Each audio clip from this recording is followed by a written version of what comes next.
Olá, boa noite. Começa agora o Jornal da Justiça desta terça-feira, 17 de janeiro. O Supremo Tribunal Federal dá mais uma resposta aos atos de vandalismo praticados no dia 8 de janeiro no edifício sede da Corte. A partir de hoje, a TV Justiça e as redes sociais do STF passam a veicular a campanha Democracia Inabalada. Isso é um dos destaques desta edição. E você vai ver também. Ministério Público Federal do DF instaurou inquérito para apurar a participação de servidores públicos em atos de vandalismo em Brasília. A pedido da Defensoria Pública, Supremo libera detentas do semiaberto no DF para abrir vagas para presas por atos antidemocráticos. E ainda, presidente do Supremo Tribunal Federal, ministra Rosa Weber, suspende indulto natalino concedido pelo ex-presidente da República, Jair Bolsonaro, aos policiais militares envolvidos no massacre do Carandiru.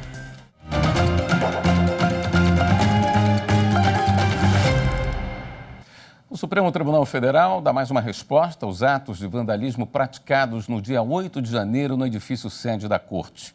A partir de hoje, a TV Justiça e as redes sociais do STF passam a veicular a campanha Democracia Inabalada.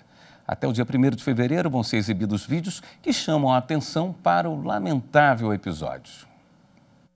8 de janeiro de 2023, o dia em que a mais alta corte judiciária do país foi alvo da intolerância. A sede da justiça marcada pelo extremismo e a Constituição cidadã ostentada pelas mãos de quem desrespeita a democracia. 9 dias se passaram, o prejuízo material está sendo calculado. O prédio do Supremo Tribunal Federal, aos poucos, vai sendo restaurado. Servidores e prestadores de serviços se empenham para que tudo esteja pronto até o dia 1º de fevereiro, quando voltam os trabalhos na Corte. Afinal, uma instituição democrática não para, mesmo diante da tentativa de calar a justiça brasileira. Para mostrar que a Suprema Corte sai fortalecida desse episódio, o STF lança hoje a campanha Democracia Inabalada. Até a reabertura dos trabalhos no plenário, a TV Justiça e as redes sociais do STF vão exibir vídeos para chamar a atenção para o episódio.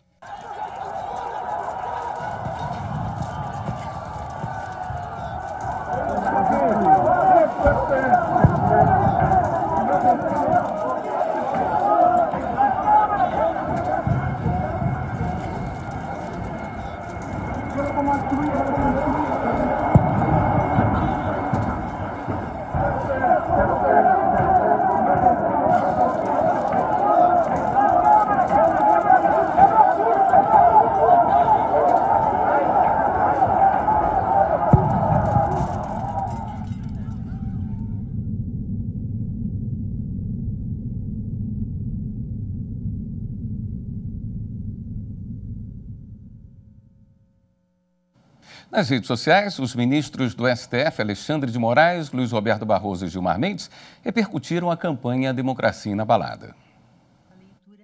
Os 3 ministros comentaram sobre os atos de vandalismo ocorridos na Praça dos Três Poderes no último dia 8 e divulgaram nas respectivas contas do Twitter a hashtag da campanha Democracia Inabalada. O ministro Alexandre de Moraes afirmou: o STF foi danificado por terroristas, mas as instituições não são feitas só de tijolos, são feitas de pessoas, coragem e determinação.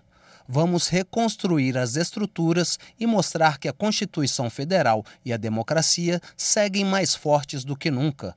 Já o ministro Luiz Roberto Barroso disse: prédios podem ser destruídos, a democracia é invencível.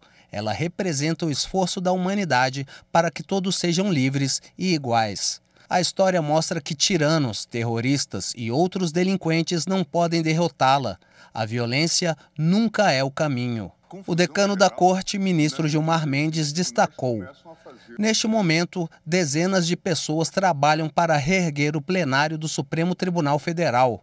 Foram severos os danos ao patrimônio público, mas o trabalho do STF em defesa da Constituição nunca foi abalado.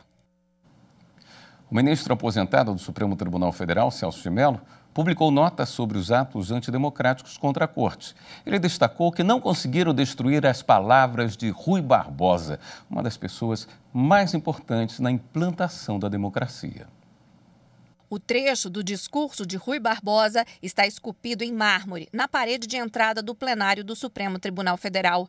As frases foram retiradas da histórica sustentação oral que o jurista fez contra atos inconstitucionais do governo da época, em 1892, e foram usadas pelo ministro aposentado Celso de Mello como um símbolo da força da democracia. Em nota, divulgada pela imprensa, Celso de Mello diz que os delinquentes golpistas não conseguiram destruir as palavras de Rui Barbosa. Rui Barbosa foi uma das personalidades mais importantes do Brasil e também atuou nos três poderes. Ele foi o autor do primeiro pedido de habeas corpus da história do STF. O processo foi em defesa dos opositores ao governo de Floriano Peixoto, segundo o presidente da República. A ação foi num período conturbado de transição do Brasil Império para o regime político democrático. Usando termos da época, Rui Barbosa destacou que o tribunal tem o papel de guarda vigilante de todos os cidadãos. Em alusão a todo esse contexto histórico, o ministro aposentado Celso de Mello destacou que as palavras de Rui Barbosa revelam a grandeza do significado e da importância da Suprema Corte para os direitos e as liberdades fundamentais dos cidadãos, quando eles são ofendidos pela prepotência e excessos de governantes indignos do cargo. Celso de Mello ressaltou que essas palavras, de tamanho significado, não foram destruídas. A pedido da Defensoria Pública do DF, o ministro Gilmar Mendes liberou detentas do regime semiaberto para abrir vagas para mulheres presas por atos de vandalismo na Praça dos Três Poderes. E o Ministério Público Federal, no Distrito Federal, instaurou um inquérito para apurar o envolvimento de servidores públicos que participaram dos atos antidemocráticos em Brasília. A Secretaria de Administração Penitenciária do DF divulgou que 1.398 pessoas foram presas pelos atos golpistas. Entre elas estão servidores públicos federais e estaduais. Alguns já foram identificados. O Ministério Público Federal no DF instaurou um inquérito para apurar se houve improbidade administrativa por parte desses servidores. A Controladoria Geral da União também enviou ofício aos ministérios com orientações para apuração de casos envolvendo agentes públicos federais, quer sejam servidores ou empregados públicos, que tenham apoiado, facilitado ou participado das ações de invasão e de vandalismo ocorridas na Praça dos Três Poderes. O artigo 132 da Lei 8.112 permite a demissão por justa causa quando o servidor causar lesão aos cofres públicos ou dilapidação do patrimônio nacional. Então é importante que o servidor saiba que participou desses atos, ele será identificado, será instalado no processo administrativo e muito possivelmente ele lá perder seu cargo e será exonerado. Atendendo a pedido da Defensoria Pública do Distrito Federal, o ministro Gilmar Mendes, do Supremo Tribunal Federal, determinou a saída antecipada com monitoração eletrônica de 85 presas que cumprem pena em regime semiaberto com trabalho externo na penitenciária feminina do DF pelo prazo de 90 dias. O objetivo é disponibilizar vagas no sistema carcerário do DF, que recebeu 513 mulheres detidas nos atos antidemocráticos. O Ministério da Justiça e Segurança Pública informou há pouco que um segundo suspeito de arquitetar um atentado com um caminhão-bomba nas proximidades do Aeroporto Internacional de Brasília foi preso nesta terça-feira em Mato Grosso e será transferido para a capital federal. A Polícia Civil cumpriu mandados de buscas decretados pelo Supremo Tribunal Federal para apurar informações que pudessem levar à localização do procurado. A equipe da Delegacia de Comodoro também fez contato com pessoas próximas ao suspeito e, após as tratativas, o suspeito se apresentou na delegacia da cidade. O terceiro envolvido está foragido e segue sendo procurado. A seguir, o presidente do Supremo Tribunal Federal, ministra Rosa Weber, suspende o indulto natalino concedido pelo ex-presidente da República, Jair Bolsonaro, aos policiais militares envolvidos no massacre do Carandiru. Voltamos já.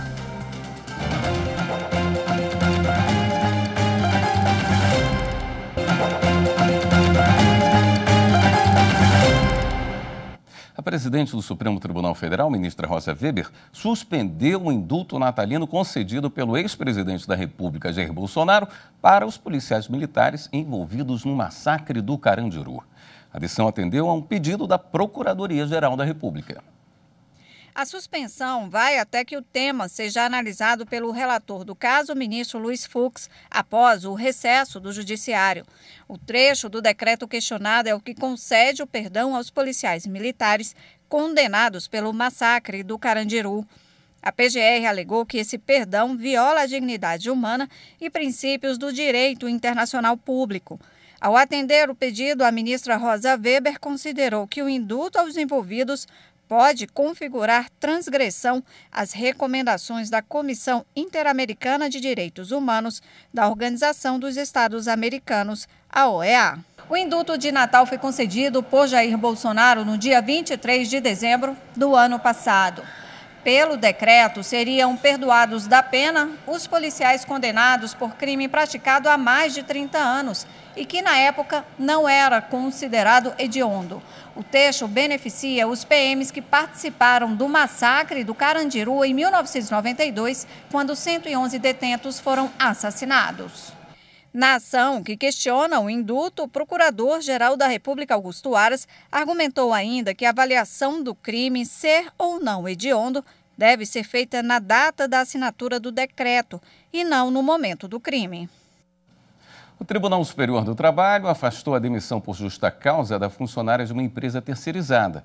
A coordenadora operacional foi acusada pela empresa de ter prestado as mesmas atividades à tomadora de serviços por conta própria. A Justiça Trabalhista entendeu que não houve demonstração de conduta desleal. De acordo com a primeira turma do Tribunal Superior do Trabalho, a concorrência desleal não ficou comprovada, nem foi constatada outra suposta falta grave que justificasse a sanção. Com base nisso, o colegiado rejeitou o exame do recurso contra a decisão que afastou a justa causa. A empregada trabalhava como coordenadora operacional para a Adilin Terceirização de Serviços em Bauru, interior de São Paulo. Ao dispensá-la por justa causa, a Adilin afirmou que sempre prestava serviços de manutenção predial para a Companhia de Transmissão de Energia Elétrica Paulista, a CETEP, e que a coordenadora trabalhava para a mesma companhia através de uma empresa própria e durante o horário do expediente. Antes do processo chegar ao Tribunal Superior do Trabalho, o Tribunal Regional do Trabalho da 15ª Região em Campinas, São Paulo, reformou a sentença que havia mantido a justa causa. Para o TRT, a empresa não havia apresentado provas suficientes. O regional acrescentou ainda que a microempresa da coordenadora foi aberta em novembro de 2015, quando a Adilin já não executava mais serviços para a Companhia Elétrica Estadual. Para o relator do agravo pelo qual a empresa pretendia rediscutir o caso na primeira turma do TST,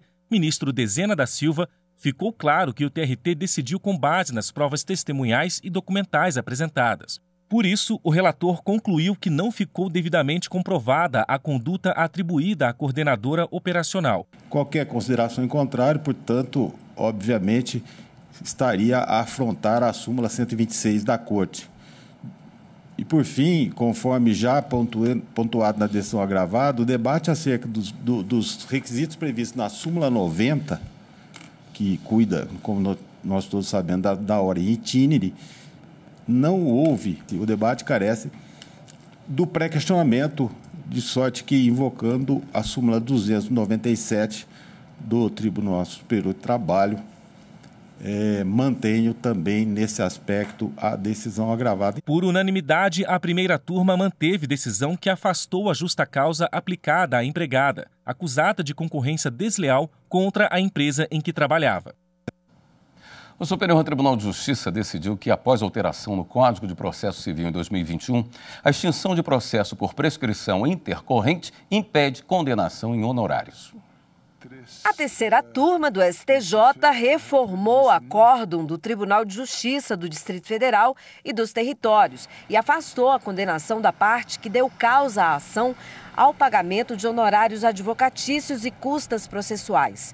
Para o colegiado, após a alteração do Código de Processo Civil em 2021, o reconhecimento da prescrição intercorrente e a consequente extinção do processo impedem a imputação de quaisquer ônus às partes. Na origem, em ação de execução de cédula de crédito bancário, o juízo de primeiro grau julgou prescrita a pretensão e, por consequência, extinguiu o processo com resolução de mérito. Na apelação, apesar do Tribunal de Justiça do Distrito Federal manter a extinção do processo, condenou-se o executado ao pagamento de custas e honorários advocatícios com fundamento no princípio da causalidade expresso no artigo 85 do Código de Processo Civil de 2015. A defesa do executado interpôs recurso especial no Superior Tribunal de Justiça, pleiteando o afastamento da condenação ao pagamento de honorários sucumbenciais, sustentando que a sentença foi proferida após alteração processual.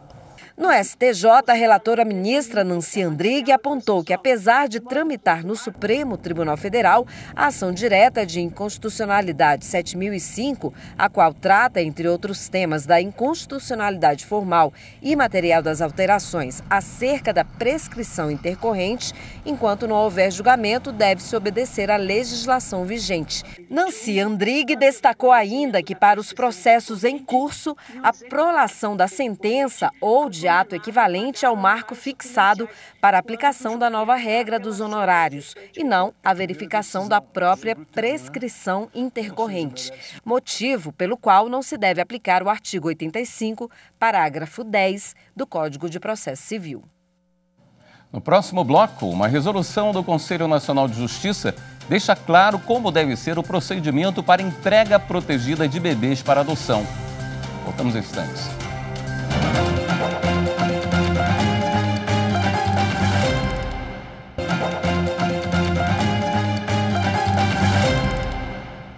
Uma resolução do Conselho Nacional de Justiça deixa claro o procedimento para entrega protegida de bebês para adoção. Tribunais de Justiça de todo o país deverão organizar equipes para acolher gestantes ou parturientes que têm esse interesse. Os casos devem ser atendidos de forma humanizada, sem constrangimento às mulheres e respeitando os direitos fundamentais da criança. O menino, então recém-nascido, chamou a atenção da Marina. E olha que ela trabalha numa UTI neonatal como técnica de enfermagem. Cuida de bebês todos os dias. Naquela hora bateu uma empatia muito grande, uma afinidade muito grande, assim. Essa criança é diferente. Essa criança me toca. Ele ficou 1 mês no hospital, tem hidranencefalia, ausência de hemisférios cerebrais, direito e esquerdo. E foi preciso colocar uma válvula na cabeça. Depois da alta, foi encaminhado para um abrigo. Marina procurou a Vara da Infância e Juventude do DF e entrou na fila da adoção de crianças com deficiência. Poucos procuram esse perfil e em 2 meses ela conseguiu adotar o bebê. É meu primeiro filho, minha primeira maternidade, né? Então eu não conhecia esse tipo de amor. Sabia o que era ser mãe, não sabia, né? E aí ele veio e despertou tudo isso, né? Em mim, esse mundo gigante. Então, nesse momento, eu pensei assim, de repente, o papel dele, e graças a Deus que não foi, né? De repente, o papel dele era abrir meu coração para esse tipo de amor, para receber um outro filho.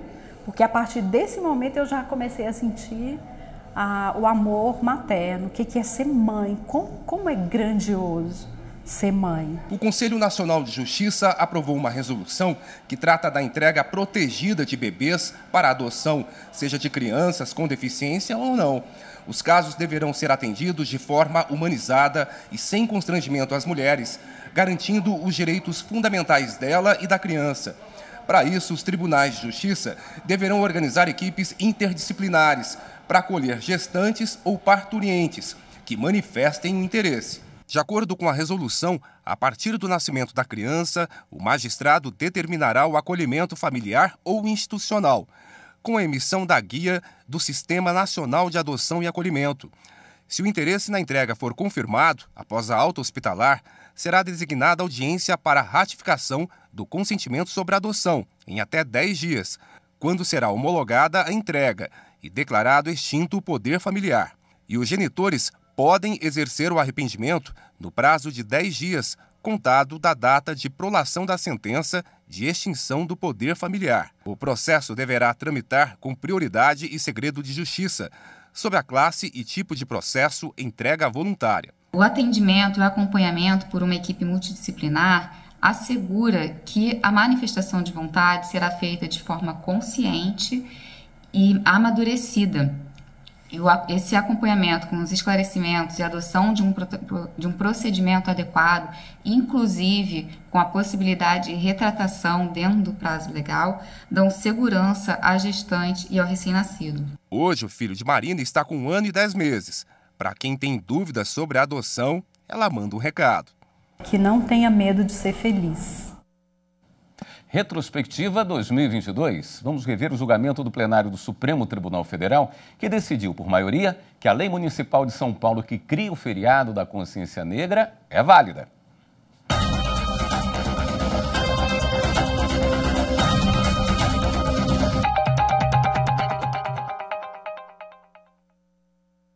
A discussão chegou ao Supremo porque a Confederação Nacional dos Trabalhadores Metalúrgicos entrou com ação pedindo que fosse reconhecida a constitucionalidade de uma lei municipal de São Paulo de 2007, que instituiu o feriado no Dia Nacional da Consciência Negra, celebrado em 20 de novembro. A entidade afirma que o feriado foi instituído conforme previsão da Constituição Federal, segundo a qual a União, os estados e os municípios tem competência comum para zelar pelos valores culturais e históricos pátrios. Para ela, o elemento principal da instituição do feriado do Dia da Consciência Negra se relaciona à preservação da cultura e da história do país. A discussão, então, foi levada a plenário. No primeiro dia de julgamento, a relatora ministra Carmen Lúcia votou pela validade da lei municipal, por considerar que a questão ultrapassa a controvérsia sobre a competência municipal ou federal para a instituição de feriados ou a restrição da discussão à esfera trabalhista. Na sua avaliação, a questão deve ser observada pela perspectiva cultural, histórica e de ação afirmativa que permite a identificação de um povo. A condição de se instituir pelo poder público data comemorativa e feriado transfere, portanto, para fora de grupos étnicos as discussões a eles inerentes. Cria-se um espaço de reflexão que supera o regular segmento das atividades cotidianas, desperta a atenção de toda a sociedade para um assunto, resgata historicamente a história, não apenas aquela que se quis mostrar. O voto dela foi acompanhado pelos ministros Alexandre de Moraes, Edson Fachin, Luiz Fux e Dias Toffoli. Divergiram da relatora os ministros André Mendonça e Nunes Marques. Para eles, a instituição de feriados civis deve ser regulamentada por meio de lei federal, por afetar diretamente questões trabalhistas. Na retomada do julgamento, os ministros Luiz Roberto Barroso, Ricardo Lewandowski, Gilmar Mendes e Rosa Weber seguiram o entendimento da relatora. Eu considero muito importante, presidente, que é o imperativo de se criarem símbolos de sucesso negros, símbolos de sucesso de origem africana, que sirvam de motivação e de inspiração para o imenso percentual de pessoas que assumem e que se identificam com essa formação étnica, assim digamos. Sem mencionar que se cerca de 50% da população se considera preta ou parda, a ampliação de acesso e de possibilidades e de reconhecimento a essas pessoas tem o potencial de dobrar o PIB do país. O município agiu, como já foi dito aqui, integralmente dentro da sua competência constitucional ao estabelecer este feriado local, que é um feriado muito importante, que homenageia a consciência negra, é um momento de reflexão sobre o tema, está, portanto, dentro das competências do município, como eu disse, não desbordou dos lindes constitucionais, é o mesmo entendimento, senhor presidente, que se aplica aos feriados em comemoração aos santos padroeiros das cidades. Os feriados desempenham função simbólica importante no imaginário social, exaltando valores e convidando os cidadãos à reflexão sobre lutas sociais e marcos históricos. É o que ocorre, por exemplo, com os feriados nacionais de 1º de maio, Dia do Trabalho, 7 de setembro, Dia da Independência, 15 de novembro, Proclamação da República. Não se trata apenas da suspensão da jornada de trabalho, mas sim da promoção de valores essenciais à convivência cívica e ao Estado democrático de direito. O Dia Nacional da Consciência Negra representa a construção de uma virada histórica, com o foco não no aspecto negativo, referente ao regime escravocrata, que macula o passado brasileiro, mas sim no traço positivo referente à liberdade, inclusive religiosa, a força, a liderança, a resistência, a resiliência, a cultura e a superação das adversidades que foram duramente impingidas aos negros, características que atravessam a negritude brasileira a ser veementemente celebrada em todo o território. O plenário, por maioria, decidiu que a lei municipal que criou o feriado da consciência negra é válida.